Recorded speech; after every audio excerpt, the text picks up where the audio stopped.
नमस्कार बच्चों, कैसे हैं आप सब बच्चों।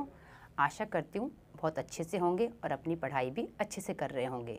तो बच्चों, आज का पाठ है हमारा उद्योग। ये कक्षा 8 का भूगोल की पुस्तक का पाठ है। तो बच्चों, सबसे पहले हम बात करेंगे उद्योग क्या होता है। बच्चों, आप सबको पता होगा कि जो भी कच्चा माल होता है उसको उद्योगों में भेजा जाता है और वहाँ से जब वो तैयार होकर आता है उसका रूप परिवर्तित हो जाता है तो अधिक मूल्य में वो बिकता है। तो बच्चों, आज हम यही जानेंगे कि कच्चे माल को लोगों के लिए अधिक मूल्य के उत्पाद के रूप में परिवर्तित उद्योगों में कैसे किया जाता है और उद्योगों का वर्गीकरण पढ़ेंगे कि उद्योग कितने प्रकार में विभाजित किए गए हैं और उसके साथ ही हम उद्योगों की अवस्थिति के कारकों को भी जानेंगे। और बच्चों, आपको पता होगा हमारे भारत में भी और हमारे पूरे विश्व में भी कई औद्योगिक प्रदेश हैं जो बहुत ही प्रसिद्ध हैं। हम आज के पाठ में उनको भी जानने का प्रयत्न करेंगे। तो आओ बच्चों, हम आज का पाठ शुरू करें।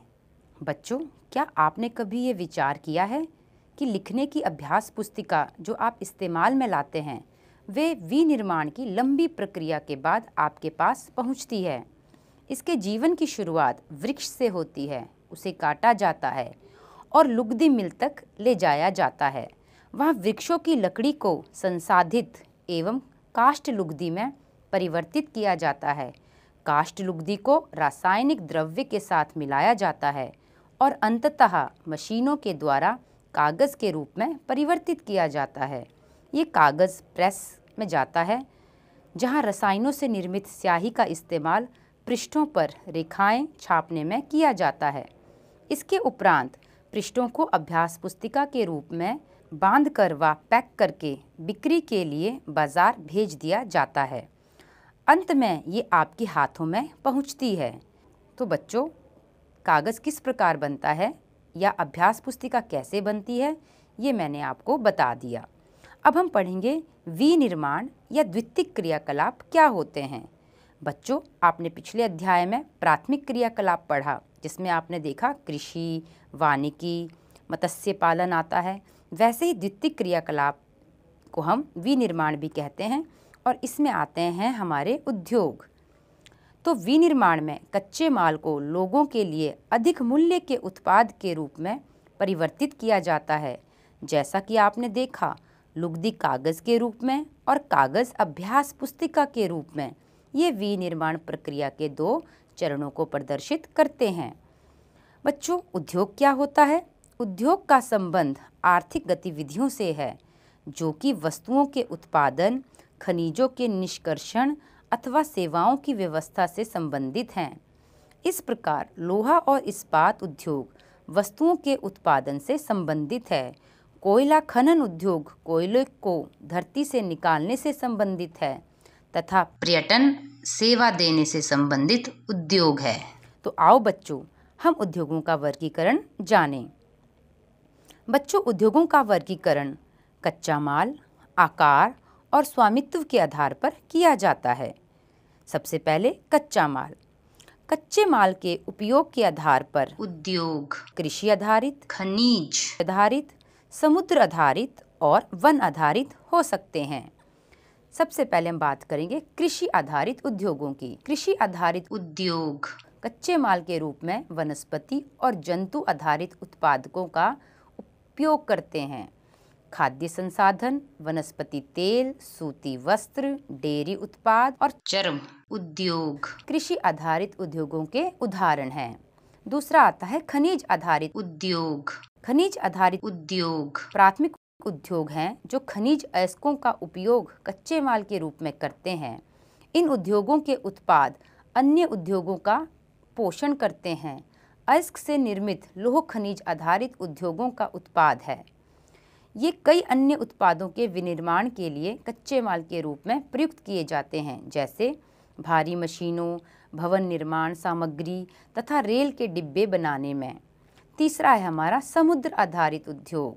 सागरों और महासागरों से प्राप्त उत्पादों का उपयोग कच्चे माल के रूप में करते हैं।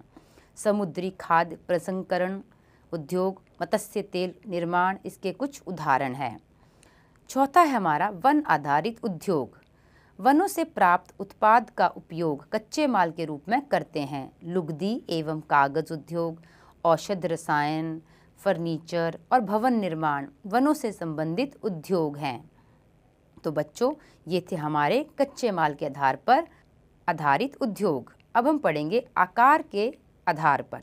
उद्योग के आकार का तात्पर्य निवेश की गई पूंजी की राशि, नियोजित लोगों की संख्या और उत्पादन की मात्रा से है। आकार के आधार पर उद्योगों को दो भागों में बांटा जा सकता है, लघु आकार के उद्योग और बृहद आकार के उद्योग। कुटीर या घरेलू उद्योग छोटे पैमाने के उद्योग है, जिसमें दस्तकारों के द्वारा उत्पादों का निर्माण हाथ से होता है, जैसे टोकरी बुनाई, मिट्टी के बर्तन या अन्य हस्तनिर्मित वस्तुएं कुटीर उद्योगों के उदाहरण हैं। बड़े पैमाने के उद्योग जो बड़ी मात्रा में वस्तुओं का उत्पादन करते हैं, उनकी तुलना में छोटे पैमाने के उद्योग कम पूंजी व प्रौद्योगिकी का उपयोग करते हैं। बड़े पैमाने के उद्योगों में पूंजी का निवेश अधिक और प्रयुक्त प्रौद्योगिकी उच्च स्तरीय होती है। रेशम बुनाई और खाद्य प्रक्ररण उद्योग लघु पैमाने के उद्योग हैं। आप चित्र 5.1 देखें, इसमें मखाने के खाद्य प्रक्ररण की अवस्थाएं दिखाई गई हैं। तो ये भी आपका छोटे पैमाने का उद्योग है। ऑटोमोबाइल और भारी मशीनों का उत्पादन बड़े पैमाने के उद्योगों के अंतर्गत आते हैं। अब है हमारा स्वामित्व के आधार पर उद्योगों का वर्गीकरण। इसमें उद्योगों को हमने निजी क्षेत्र, राज्य स्वामित्व अथवा सार्वजनिक क्षेत्र, संयुक्त क्षेत्र और सहकारी क्षेत्र में वर्गीकृत किया है। निजी क्षेत्र के उद्योगों का स्वामित्व और संचालन या तो एक व्यक्ति द्वारा या व्यक्तियों के समूह द्वारा किया जाता है। सार्वजनिक क्षेत्र के उद्योगों का स्वामित्व और संचालन सरकार द्वारा होता है, जैसे हिंदुस्तान एरोनॉटिक्स लिमिटेड और steel authority of India limited. संयुक्त क्षेत्र के उद्योगों का स्वामित्व और संचालन राज्यों और व्यक्तियों अथवा व्यक्तियों के समूह द्वारा होता है, जैसे मारुति उद्योग लिमिटेड संयुक्त क्षेत्र के उद्योगों का एक उदाहरण है। चौथा है हमारा सहकारी क्षेत्र के उद्योगों का स्वामित्व और संचालन कच्चे माल के उत्पादकों या पूर्तिकारों, कामगारों अथवा दोनों द्वारा होता है। आनंद मिल्क यूनियन लिमिटेड, जिसे हम आमूल कहते हैं, एवं सुधा डेयरी, ये दोनों ही सहकारी क्षेत्र के उद्योगों के उत्तम उदाहरण हैं। तो बच्चों, आपने उद्योगों का वर्गीकरण जान लिया होगा। अब हम बात करते हैं हमारे दूसरे उपविषय की। ये है हमारा उद्योगों की अवस्थिति को प्रभावित करने वाले कारक। बच्चों, जब आप कहीं उद्योग खोलना चाहोगे तो आप सबसे पहले इन्हीं कारकों को देखोगे। जैसे मान लो कि आप सब उद्योगपति हो और अब आपको उद्योग खोलना है, तो आप कहाँ उद्योग खोलोगे बच्चों? तो सबसे पहले आपने यही कारक ध्यान में रखने हैं।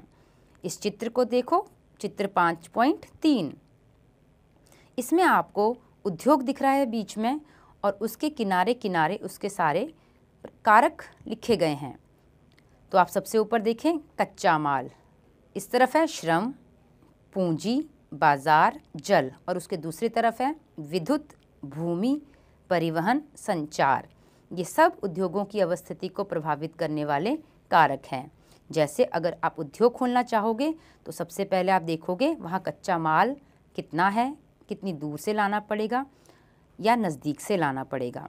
दूसरा श्रम, कि वहाँ पे श्रमिक मिलेंगे हमें, और वो भी कैसे श्रमिक? सस्ते श्रमिक।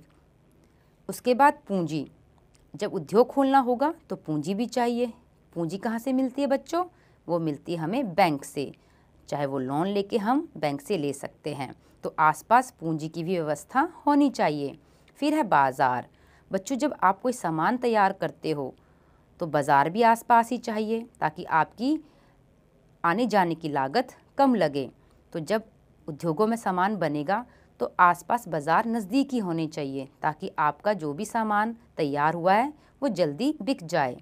उसके बाद है जल, क्योंकि उद्योगों में पानी की बहुत ज़रूरत होती है, चाहे बिजली उत्पादन करनी हो या मशीनों को ठंडा करना हो या कपड़ों को, रंगे हुए कपड़ों को धोना हो, तो जल की आवश्यकता भी होती है। इसीलिए उद्योगों को हमेशा जल के निकट ही खोला जाता है। अगला है विद्युत। जैसे मैंने आपको बताया कि बिजली की सुविधा होनी चाहिए। अगर आसपास बिजली की सुविधा नहीं है तो हम वहाँ उद्योग नहीं खोल सकते। भूमि, क्योंकि हमें उद्योग कहाँ खोलना है बच्चों? ज़मीन के ऊपर, तो हमें ज़मीन भी मिलनी चाहिए और वो भी सस्ती ज़मीन। उसके बाद है परिवहन। जहाँ आप उद्योग खोलते हैं, क्या वहाँ पर सड़क मार्ग, रेल मार्ग और समुद्री पतन का आना जाना है? ये भी हम ध्यान में रखकर उद्योग को स्थापित करते हैं। और अंतिम है संचार, क्योंकि जब आप किसी से लेन देन करोगे तो उसके लिए आपको संचार की सुविधा होनी चाहिए, ताकि आप उससे टेलीफोन कर सको या उसे फैक्स कर सको या ऑनलाइन बैंकिंग कर सको।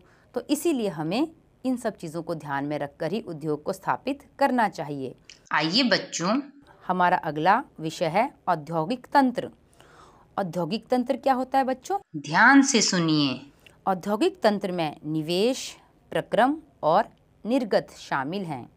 निवेश में कच्चे माल, श्रम और भूमि की लागत, जल की उपलब्धता, परिवहन, विद्युत और अन्य अवसंरचना शामिल है। प्रक्रम में कई तरह के क्रियाकलाप शामिल हैं जो कच्चे माल को परिष्कृत माल में परिवर्तित करते हैं। और निर्गत अंतिम उत्पाद है, इससे अर्जित आय है।